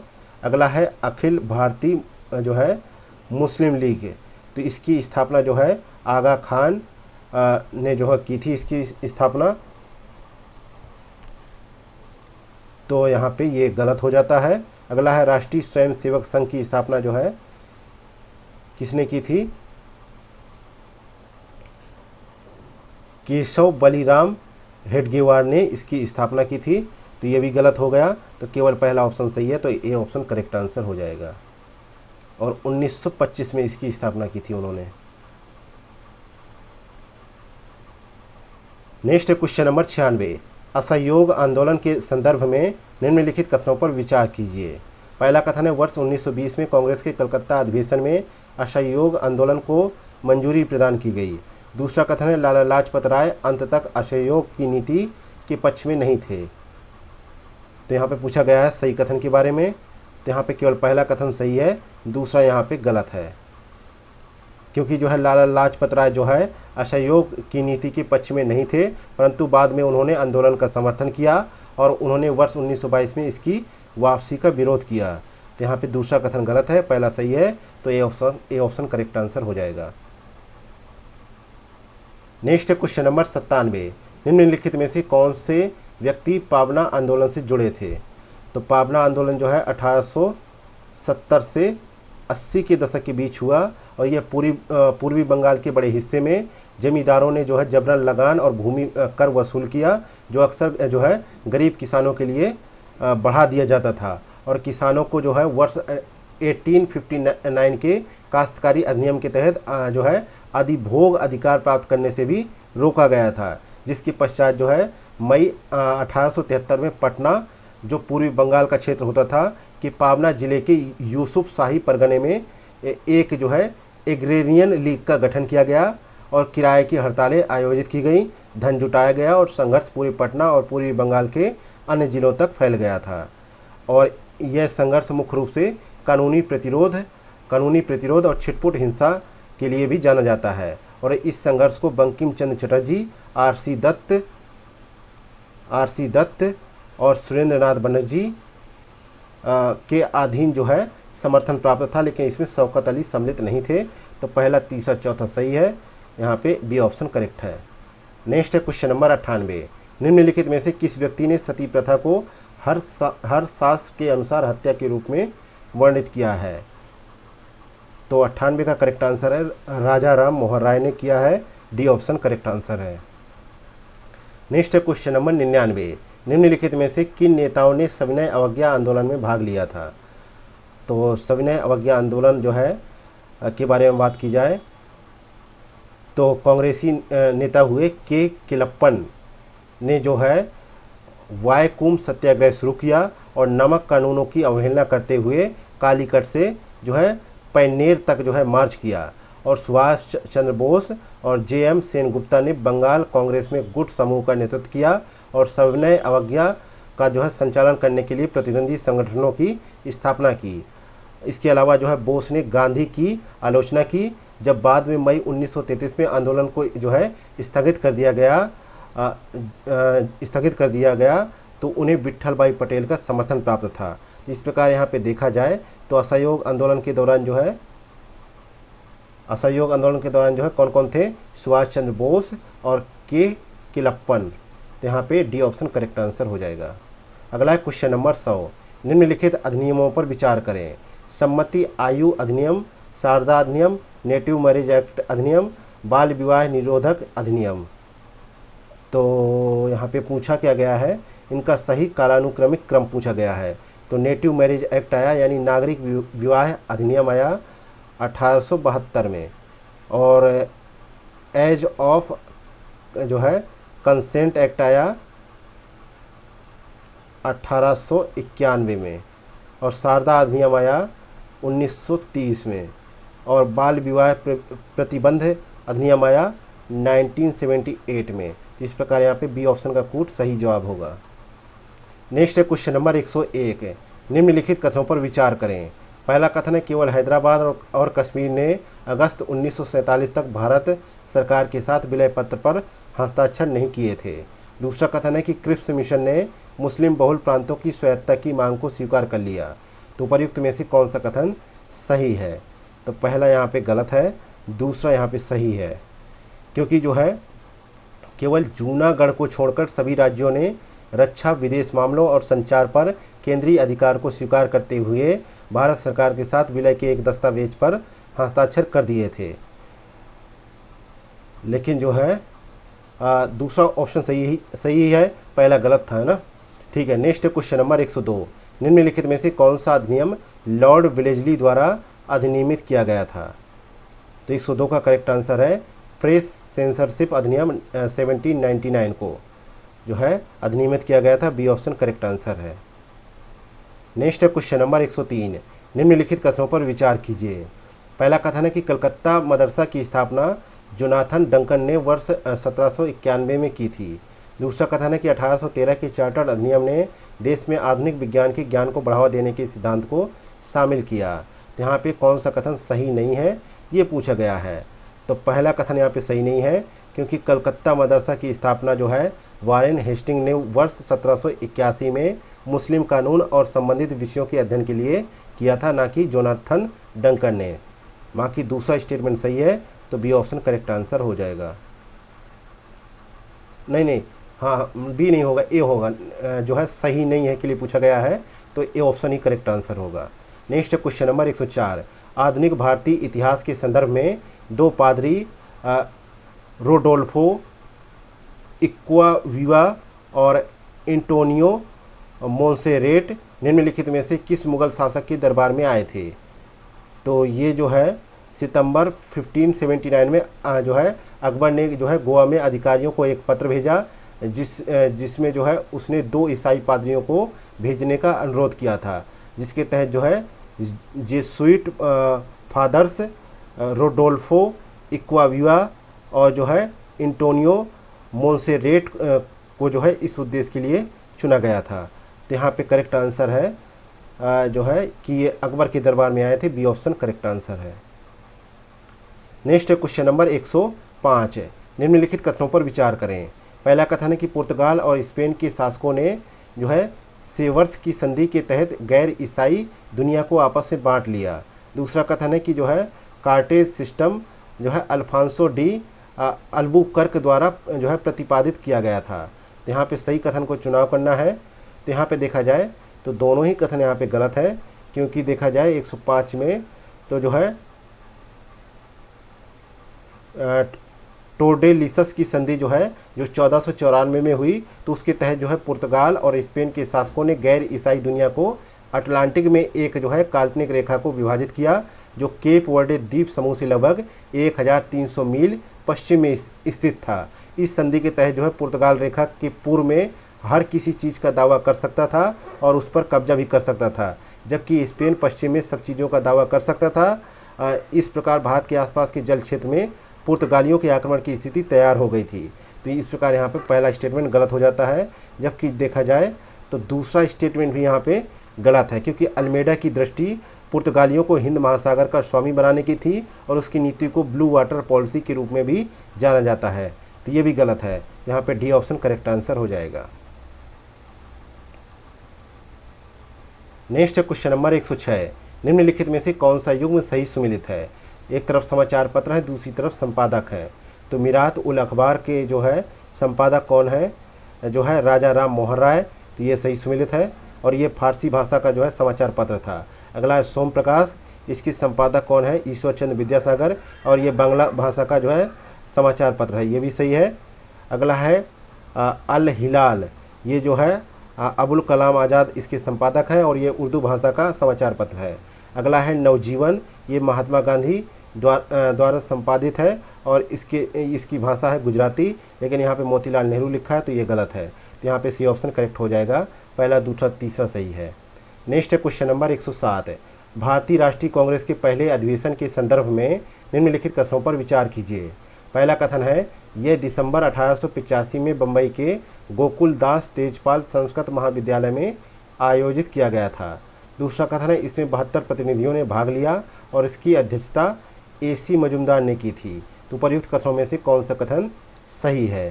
तो 107 का करेक्ट आंसर है जो है पहला ऑप्शन, दूसरा गलत है, तो ए ऑप्शन करेक्ट आंसर हो जाएगा। दूसरा इसलिए गलत है क्योंकि इसमें जो है 72 जो है प्रतिनिधियों ने भाग लिया था और इसकी अध्यक्षता जो है व्योमेश चंद्र बनर्जी ने की थी, ना कि AC मजुमदार ने की थी। तो इसलिए दूसरा स्टेटमेंट यहाँ पे गलत है। नेक्स्ट है क्वेश्चन नंबर 108 है। 108 नंबर क्वेश्चन है, तिरुवल्लुवर के संबंध में निम्नलिखित कथनों पर विचार करें। पहला कथन है, उन्होंने संगम साहित्य के कार्यों में योगदान दिया। दूसरा कथन है, वे जैन धर्म और हिंदू धर्म दोनों से जुड़े हुए थे। तीसरा कथन है, उनके द्वारा तमिल ग्रंथ शिल्पादिकारम लिखा गया था। तो यहाँ पे सही कथन को चुनाव करना है। तो यहाँ पे देखा जाए जो है तिरुवल्लुवर जो थे उन्हें जो है वल्लुवर भी कहा जाता था और वह एक तमिल कवि संत थे। उनकी कलावधि जो है निरंतर बहस का विषय बनी रही।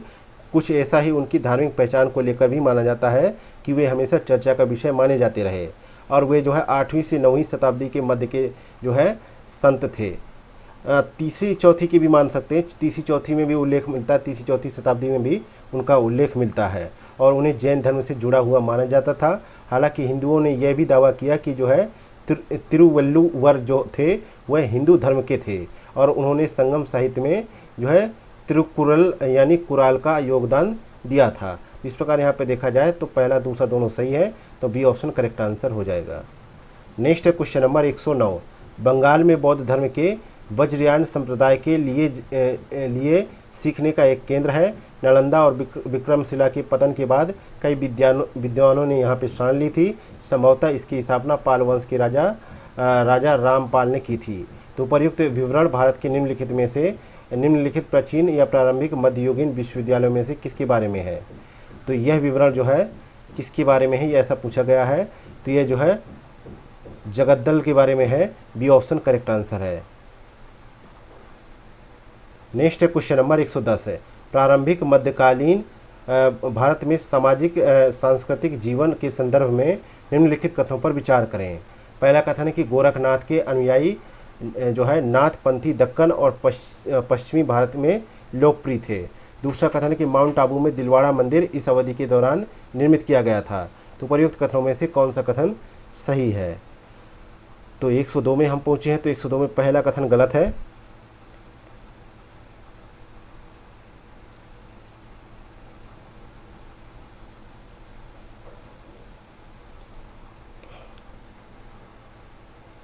क्योंकि उनके जो है उनका लोकप्रिय जो है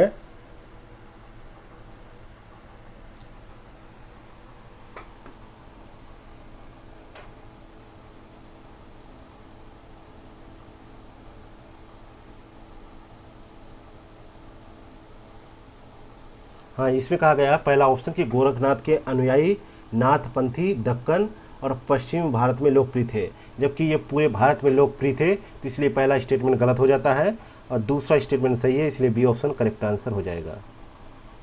नेक्स्ट है क्वेश्चन नंबर 111 है, धर्मशास्त्रों के संदर्भ में निम्नलिखित कथनों पर विचार करें। पहला कथन है कि धर्मशास्त्रों में टीका, भाष्य और निबंध के पाठ शामिल हैं। दूसरा कथन है ये व्यक्तिगत और नागरिक कानूनों से निपटते थे लेकिन आपराधिक कानूनों से नहीं। तो उपयुक्त कथनों में से कौन सा कथन सही है? तो 111 का करेक्ट आंसर है पहला सही है, दूसरा गलत है। दूसरा इसलिए गलत है क्योंकि सामाजिक व्यवहार के मानदंडों के अलावा धर्मशास्त्र कई अन्य मुद्दों से संबंधित है, जैसे व्यक्तिगत, नागरिक और आपराधिक मुद्दों से। तो यहाँ पे ए ऑप्शन करेक्ट आंसर हो जाएगा। नेक्स्ट है क्वेश्चन नंबर 112 है, निम्नलिखित कथनों पर विचार करें। पहला कथन है कि बलबन द्वारा शुरू किए गए जो है नवरोज उत्सव को औरंगजेब द्वारा बंद किया गया था क्योंकि वह इसे पारसी प्रथा मानता था। दूसरा कथन है कि औरंगजेब ने अपने दरबार से गायन और वाद्य यंत्र बजाने की प्रथा को समाप्त कर दिया। तो प्रयुक्त कथनों में से कौन सा कथन सही नहीं है? तो 112 में देखा जाए तो सही नहीं है, तो दूसरा कथन सही नहीं है। पहला यहाँ पे जो है सही था, दूसरा यहाँ पे सही नहीं है, क्योंकि औरंगजेब ने अपने दरबार में गायन को जो है प्रतिबंधित कर दिया था, लेकिन वाद्य यंत्र बजाने के लिए नहीं। वास्तव में औरंगजेब स्वयं एक जो है निपुण वीणा वादक था और संगीत को हर रूप में औरंगजेब औरंगजेब की रानियों द्वारा हरम में और कुलीनों और राजकुमारों द्वारा संरक्षण दिया जाता रहा है। तो यहाँ पे दूसरा स्टेटमेंट गलत है, तो गलत के लिए पूछा गया है, तो बी ऑप्शन करेक्ट आंसर हो जाएगा। और यही कारण है कि उन्होंने जो है संगीत को प्रमोट किया और भारतीय शास्त्रीय संगीत पर फारसी में सबसे बड़ी संख्या में किताबें औरंगजेब के शासनकाल के दौरान ही लिखी गई। नेक्स्ट है क्वेश्चन नंबर 113 है, निम्नलिखित कथनों पर विचार करें। पहला कथन है कि पढ़नी, कात्यायन और पतंजलि जैसे अन्य संस्कृत व्याकरणविदों के समकालीन थे। दूसरा कथन है कि कथा सरित सागर की रचना गुणाढ़ द्वारा की गई थी। तीसरा कथन है जो है मंजूश्री मूलकल्प के अनुसार पढ़नी राजा नंद के जो है दरबार से संबंधित थे। चौथा कथन है बृहत कथा मंजरी संकलन जो है श्रमेंद्र ने किया था। बृहत कथा मंजरी का संकलन श्रमेंद्र ने किया था। तो यहाँ पे उपर्युक्त कथनों में से कौन सा कथन सही है? तो 113 में देखा जाए तो तीसरा सही है, चौथा सही है, जबकि पहला और दूसरा यहाँ पे गलत है। तो यहाँ पे सी ऑप्शन करेक्ट आंसर हो जाएगा। नेक्स्ट है क्वेश्चन नंबर 114 है, निम्नलिखित में से कौन सा कथन प्राचीन भारतीय इतिहास के बारे में सही नहीं है? तो 114 में देखा जाए सी ऑप्शन यहाँ पे सही नहीं है, क्योंकि पुराणों के अनुसार उग्रसेन नंदवंश के संस्थापक थे। ये यहाँ पे गलत है, क्योंकि बौद्ध परंपराओं के अनुसार जो है उग्रसेन नंदवंश के संस्थापक थे, जबकि पुराणों में नंदवंश का संस्थापक जो है महापद्म को बताया गया है। नेक्स्ट है क्वेश्चन नंबर 115 है, प्राचीन भारत के संदर्भ में मत विलास प्रहसन निम्नलिखित में से किससे संदर्भित करता है? तो यह जो है एक लघु एकांकी वाला संस्कृत नाटक है। यह तमिलनाडु में 7वीं शताब्दी की शुरुआत में पल्लव राजा महेंद्र वर्मन प्रथम द्वारा लिखे गए दो महान एकांकी नाटकों में से एक है, और यह एक व्यंग है जो विधर्मी कपालिका और पशुपत शैव संप्रदाय, बौद्धों और जैन धर्मों की आलोचना करता है।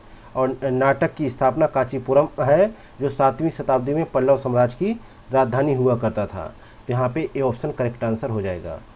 और अगला है क्वेश्चन नंबर 116 है, निम्नलिखित कथनों पर विचार करें। पहला ऑप्शन है कि मनसबदारी प्रणाली के अंतर्गत जात जो है घुड़सवार सैनिकों की संख्या से संबंधित है और सवार एक व्यक्ति की व्यक्तिगत स्थिति से संबंधित है।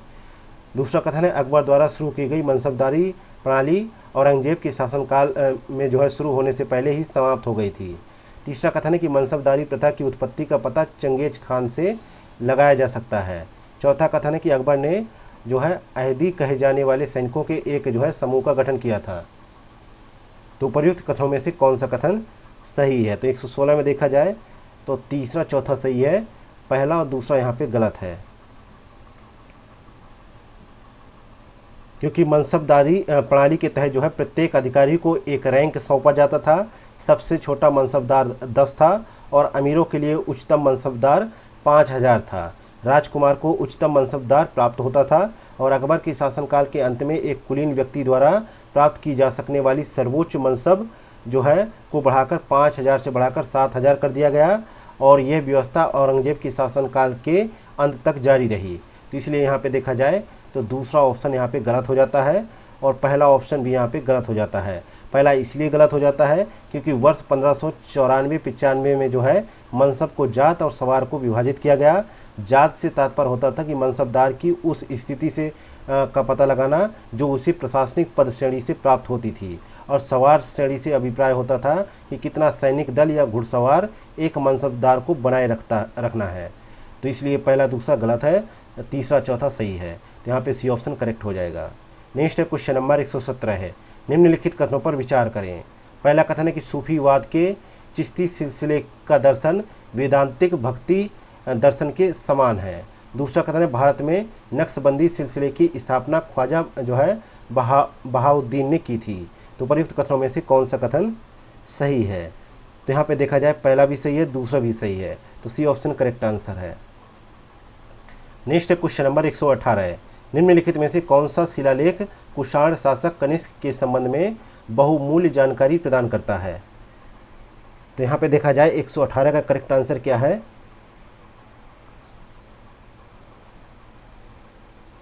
एक 118 का करेक्ट आंसर है सी ऑप्शन जो है रबातक शिलालेख।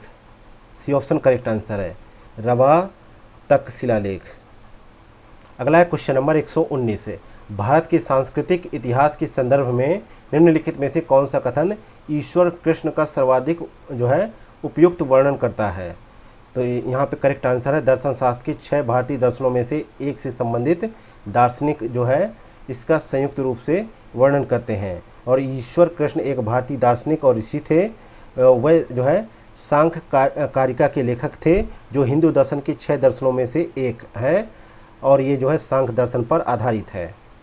नेक्स्ट है क्वेश्चन नंबर 120 है, विजयनगर साम्राज्य की अर्थव्यवस्था और राज्य के बारे में निम्नलिखित में से कौन से कथन सही नहीं है? तो यहाँ पे देखा जाए कि जो है विजयनगर साम्राज्य में ग्राम स्वशासन की चोल परंपरा धीरे धीरे कमज़ोर होने लगी थी। तो यहाँ पे करेक्ट आंसर है ए ऑप्शन। नेक्स्ट है क्वेश्चन नंबर 121 है, मध्यकालीन भारतीय इतिहास के संदर्भ में मणिग्रामन और नंदेसी पद निम्नलिखित में से किसके लिए प्रयोग किए जाते हैं? तो ये शब्द जो है किसके लिए? व्यापारियों की श्रेणी और संघ के लिए प्रयोग किए जाते हैं। बी ऑप्शन करेक्ट है। नेक्स्ट है क्वेश्चन नंबर 122 है, निम्नलिखित में से किस शिलालेख में कवि कालिदास और जो है भास का नाम दर्शाया गया है? तो इसका नाम है, इस शिलालेख का नाम है ऐहोल शिलालेख। बी ऑप्शन करेक्ट आंसर है। ये जो है बागलकोट जिला कर्नाटक में स्थित है।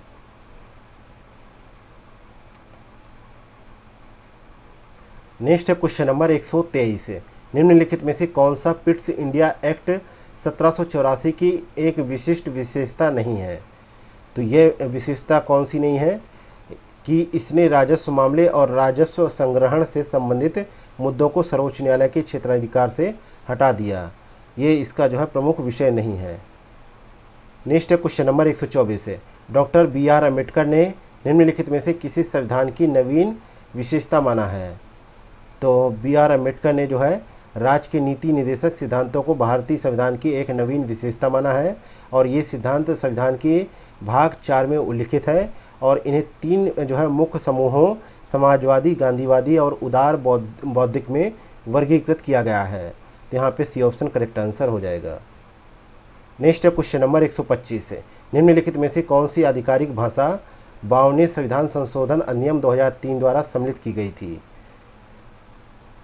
तो यहाँ पे देखा जाए 2003 में जो है बोडो, डोगरी, मैथिली और संथाली को सम्मिलित किया गया था। बोडो, डोगरी और संथाली को। मैथिली को भी शामिल किया गया था, लेकिन यहाँ पे नेपाली और कोंकणी नहीं है, क्योंकि जो है नेपाली, मणिपुरी और जो है कोंकणी भाषा को 71वें संविधान संशोधन अधिनियम 1992 के माध्यम से शामिल किया गया था। लेकिन यहाँ पे पहला और तीसरा सही है, तो यहाँ पे सी ऑप्शन करेक्ट आंसर हो जाएगा। नेक्स्ट है क्वेश्चन नंबर 126 है, भारत के राष्ट्रपति की निर्वाचन पद्धति की विशेषता निम्नलिखित में से किससे ली गई है? तो यह जो है आयरलैंड के संविधान से ली गई है। डी ऑप्शन करेक्ट आंसर है। नेक्स्ट है क्वेश्चन नंबर 127 है, निम्नलिखित कथनों पर विचार करें। पहला कथन है, भारत के लोक लेखा खाते से भुगतान संसदीय विनियोग के बिना किया जा सकता है। दूसरा कथन है, भारत की आकस्मिकता निधि राष्ट्रपति के अधीन है। तो उपयुक्त कथनों में से कौन सा कथन सही है? तो 127 में देखा जाए तो यहाँ पे पहला दूसरा दोनों कथन सही है, इसलिए सी ऑप्शन करेक्ट आंसर हो जाएगा। नेक्स्ट है क्वेश्चन नंबर 128 है, निम्नलिखित में से कौन संसद के सदनों का सामूहिक विशेषाधिकार नहीं है? तो यहाँ पे देखा जाए तो करेक्ट आंसर है इनमें से कोई नहीं, क्योंकि सारे ही जो है इसमें दिए गए तीनों ऑप्शन संसद के सदनों का सामूहिक विशेषाधिकार है, इसलिए डी ऑप्शन करेक्ट आंसर हो जाएगा। अगला क्वेश्चन नंबर 129 है, सार्वजनिक उपक्रम समिति का गठन किसकी सिफारिश पर किया गया था? तो ये जो है 1964 में जो है कृष्ण मेनन समिति की सिफारिशों के आधार पर सार्वजनिक उपक्रम समिति की स्थापना की गई थी। आरंभ में जो है इसमें 15 मेंबर थे, 10 जो है लोकसभा से, 5 जो है राज्यसभा से, और वर्ष 1974 में इसकी जो है सदस्य संख्या बढ़ाकर 22 कर दी गई, जिसमें लोकसभा से 15, राज्यसभा से 7 जो है सदस्यों को सम्मिलित किया गया। नेक्स्ट है क्वेश्चन नंबर 130 है, संसद के दोनों सदनों की संयुक्त बैठक के लिए आवश्यक कोरम क्या है? तो इसके लिए आवश्यक कोरम है कि दोनों सदनों के सदस्यों की कुल संख्या का 10वां हिस्सा इसमें होना चाहिए। नेक्स्ट है क्वेश्चन नंबर 131 है, नागरिकता अधिनियम 1955 के तहत भारतीय नागरिकता प्राप्त करने के लिए निम्नलिखित में से कौन सा तरीका नहीं है? तो इसमें कौन सा तरीका नहीं है? तो इस अधिनियम के तहत जो है भारतीय नागरिकता 5 प्रमुख तरीकों जन्म, वंशक्रम, पंजीकरण, प्राकृतिकरण और क्षेत्र का समावेश से प्राप्त की जा सकती है। तो ये तीनों विकल्प सही हैं, तो यहाँ पे डी ऑप्शन करेक्ट आंसर हो जाएगा। नेक्स्ट है क्वेश्चन नंबर 132 है, निम्नलिखित में से कौन सा कर्तव्य राष्ट्रपति द्वारा भारत के महान्यायवादी को नहीं सौंपा गया है? तो यह जो है अधिकार कौन सा नहीं सौंपा गया है? ये तीनों ही सौंपे गए हैं, इसलिए यहाँ पर डी ऑप्शन करेक्ट आंसर हो जाएगा। नेक्स्ट है क्वेश्चन नंबर 133 है, निम्नलिखित में से कौन से दो सागर कील नहर से जुड़े हुए हैं? तो कील नहर जो है, जिसे जो है नॉर्थ ओस्टसी कैनाल के नाम से भी जाना जाता है।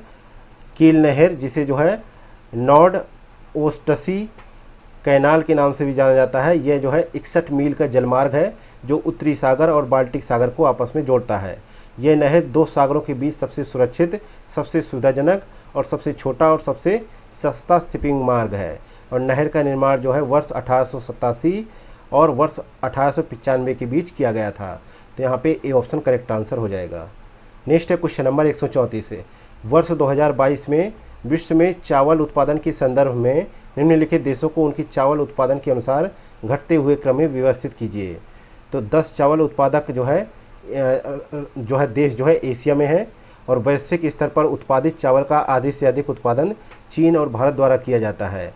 शीर्ष उत्पादक देश जो है चीन, Bharat, Bangladesh, Indonesia, Vietnam, Thailand, Burma, Philippines, Pakistan और जापान है। तो यहाँ पे करेक्ट आंसर होगा ए ऑप्शन। नेक्स्ट है क्वेश्चन नंबर 135 है, वर्ष 2024 के अनुसार निम्नलिखित में से कौन से देश कॉफ़ी के शीर्ष उत्पादक देश हैं? तो ब्राज़ील और वियतनाम। ब्राज़ील में उत्पादन होता है 2.68 लाख मिलियन टन और वियतनाम में होता है 1.5 लाख मिलियन टन। तो यहाँ पे ए ऑप्शन करेक्ट हो जाएगा। नेक्स्ट है क्वेश्चन नंबर 136 है, सूची फर्स्ट को सूची सेकंड से सम्मिलित कीजिए। सूची फर्स्ट में फसलें हैं, सूची सेकंड में उत्पादन क्षेत्र है। तो अंगूर का उत्पादन कहाँ पे होता है? कैलिफोर्निया के जो है सैक्रामेंटो सैन जोकिन घाटी में जो है अंगूर बड़े पैमाने पर उगाए जाते हैं, जो भूमध्य सागरीय क्षेत्र के साथ साथ विश्व के शीर्ष अंगूर उत्पादक क्षेत्रों में से एक है। तो यहाँ पे इसका मिलान हो जाएगा चौथे से।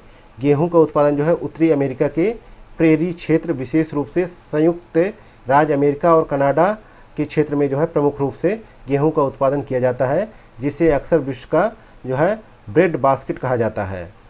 तो यहाँ पे करेक्ट आंसर है प्रेरीज। अगला है चाय का उत्पादन। तो श्रीलंका में जो है कैंडी बेसिन है, जिसे जो है कैंडी क्षेत्र के नाम से जाना जाता है। यहाँ पर चाय बागान बहुत फेमस है, तो ए ऑप्शन यहाँ पे सही जवाब हो जाएगा। अगला है कूट का जो है उत्पादन जो है गंगा डेल्टा के क्षेत्र में किया जाता है। ये भारत और बांग्लादेश में जो है गंगा डेल्टा जो बनता है वहाँ पर इसका उत्पादन किया जाता है, और इसके उत्पादन के महत्व को देखते हुए इसे गोल्डन फाइबर भी कहा जाता है। तो यहाँ पे ए ऑप्शन का कूट सही जवाब होगा। नेक्स्ट क्वेश्चन नंबर 137 है, संयुक्त राज्य अमेरिका की मृत घाटी किसके लिए जानी जाती है? तो यह मृत घाटी जो है अमेरिका की जो है दक्षिण पूर्वी कैलिफोर्निया में स्थित है, जो उत्तरी अमेरिका का सबसे निचला, सबसे गर्म, सबसे शुष्क भाग है। तो यहाँ पे करेक्ट आंसर है A option. Next question number 138 है, ग्रेट आर्टेसियन बेसिन निम्नलिखित में से किस देश में स्थित है? तो ये जो है कहाँ पर स्थित है? ये ऑस्ट्रेलिया में स्थित है। सी ऑप्शन करेक्ट है। नेक्स्ट क्वेश्चन नंबर 139 है, निम्नलिखित में से कौन सा सही सुमेलित नहीं है? चर्चा में रहा क्षेत्र और देशों का मिलान करना है। तो यहाँ पे देखा जाए तो 139 में जो है खार्तूम जो है सूडान सही है, खार्किव जो है यूक्रेन ये भी सही है, और जो है काराबाख जो है अजरबैजान ये भी सही है। अगला जो है चौथा नंबर जो है गोलन हाइट्स, ये जो है कहाँ पर है? सीरिया और इजराइल द्वारा अधिग्रहण कर लिया गया क्षेत्र है, और तो यहाँ पे ये जो है रूस यहाँ पे गलत है, तो डी ऑप्शन करेक्ट आंसर हो जाएगा। नेक्स्ट है क्वेश्चन नंबर 140 है, थ्री सिस्टर्स वाटरफॉल निम्नलिखित में से किस देश में है? तो ये जो है विश्व का तीसरा सबसे ऊंचा झरना थ्री सिस्टर्स फॉल्स है, जो पेरू के सुदूर आयाकुचो क्षेत्र में स्थित है। तो यहाँ पे करेक्ट आंसर है पेरू, ए ऑप्शन करेक्ट है। नेक्स्ट है क्वेश्चन नंबर 141 है, अजय के पास एक आयताकार मैदान है जिसकी लंबाई और चौड़ाई का अनुपात 3:2 है। इस मैदान का क्षेत्रफल 216 वर्ग मीटर है। यदि मैदान की चौड़ाई 20% कम कर दी जाए और लंबाई को 10% बढ़ा दिया जाए तो मैदान का नया जो है परिमाप क्या होगा? तो यहाँ पे करेक्ट आंसर क्या होगा? 58.8 मीटर होगा। बी ऑप्शन करेक्ट है। नेक्स्ट है क्वेश्चन नंबर 142 है, दिए गए विकल्प में लुप्त संख्या को ज्ञात करना है। तो यहाँ पे लुप्त संख्या क्या होगी? 27 होगी। 4 × 8 × 16 इक्वल टू आएगा 512 है, और ये 512 होता है 8 का क्यूब। तो इसी प्रकार यहाँ पे भी आएगा, जो है 5 × 8 × और 25 इक्वल टू आएगा 1000। तो 1000 किसका क्यूब है? 10 का। तो यहाँ पे 10 ये 8 का, और 12 का क्यूब क्या होगा? 12 का क्यूब क्या होता है? 1728 नहीं, 12 का क्यूब क्या होगा? जो है 1728। तो यहाँ पे क्या आ जाएगा? 27 से मल्टीप्लाई करेंगे तब जो है 1728 आएगा। तो सी ऑप्शन करेक्ट आंसर हो जाएगा। नेक्स्ट है क्वेश्चन नंबर 143 है, किसी निश्चित कूट में रेस्ट को ये लिखा जाता है, टाइट को ये लिखा जाता है, उस कूट में डाइट को कैसे लिखा जाएगा? तो डाइट को जो है यहाँ पे डी ऑप्शन यहाँ पे करेक्ट आंसर हो जाएगा। नेक्स्ट है क्वेश्चन नंबर 144 है, एक निश्चित कूट भाषा में नोएडा को ये लिखा जाता है, उसी भाषा में पटना को जो है किस प्रकार लिखा जाएगा? तो 144 में जो है पटना को लिखा जाएगा डी ऑप्शन के विकल्प के तहत। नेक्स्ट है क्वेश्चन नंबर 145 है, यदि प्लस का अर्थ माइनस, माइनस का अर्थ प्लस, गुणा का अर्थ भाग, भाग का अर्थ गुणा है, तो यहाँ पे 18 भाग, गुणा का अर्थ भाग, तो भाग का अर्थ गुणा, 3 प्लस का माइनस 12 प्लस 8 भागे 2, तो यहाँ पे 4 आ जाएगा, 18 54 आ जाएगा, 54 माइनस 12 प्लस 4। तो यहाँ पे जो है पहले जोड़ेंगे तो 54 माइनस 8 आएगा, और अब आ जाएगा 46। तो डी ऑप्शन करेक्ट आंसर हो जाएगा। नेक्स्ट है क्वेश्चन नंबर 146 है, निम्नलिखित श्रृंखला में से कौन सा अक्षर प्रश्नवाचक चिन्ह के स्थान पर आएगा? तो यहाँ पे देखा जाए तो प्रश्नवाचक चिन्ह के स्थान पे आएगा D+5 करेंगे तो I बनेगा, i-3 करेंगे तो f बनेगा, और f+5 करेंगे तो k बनेगा, k माइनस जो है 3 करेंगे तो h बनेगा। तो यहाँ पे ए ऑप्शन करेक्ट आंसर हो जाएगा। नेक्स्ट है क्वेश्चन नंबर 147 है, निम्नलिखित में से विषम युग्म का चयन करें। तो विषम है यहाँ पे सांप और हाथी है। सांप और हाथी अलग अलग वर्गों से संबंधित है, ठीक है। सांप एक जो है सरीसृप मांसाहारी रेंगने वाला जंतु है। हाथी एक स्तनधारी शाकाहारी बड़ा और जो है स्थलीय जानवर है। नेक्स्ट है क्वेश्चन नंबर 148 है, राकेश उत्तर की ओर 15 मीटर चला, फिर वह दाएं मुड़ा और 20 मीटर चला, फिर वह दाएं मुड़ा और 30 मीटर चला, फिर वह बाएं मुड़ा और 15 मीटर चला, अंत में वह बाएं मुड़ा और 15 मीटर चला। वह किस दिशा में और शुरुआत के बिंदु से कितने मीटर दूर है? तो यहाँ पे करेक्ट आंसर है 148 का बी ऑप्शन, 35 मीटर पूर्व में जो है वह जो है दूर है। नेक्स्ट है क्वेश्चन नंबर 149 है, लुप्त पद ज्ञात कीजिए। तो यहाँ पे देखा जाए जो है 149 में यहाँ पे 277 आएगा, ए ऑप्शन करेक्ट है। नेक्स्ट है क्वेश्चन नंबर 150 है, एक्स और वाई मिलकर एक कार्य जो है 10 दिनों में पूरा कर सकते हैं। यदि एक्स वाई से दोगुना कार्य करने में कुशल है तो वाई अकेले उस कार्य को कितने दिनों में पूरा कर पाएगा? तो यहाँ पे 30 दिन लगेंगे, सी ऑप्शन यहाँ पे राइट आंसर हो जाएगा।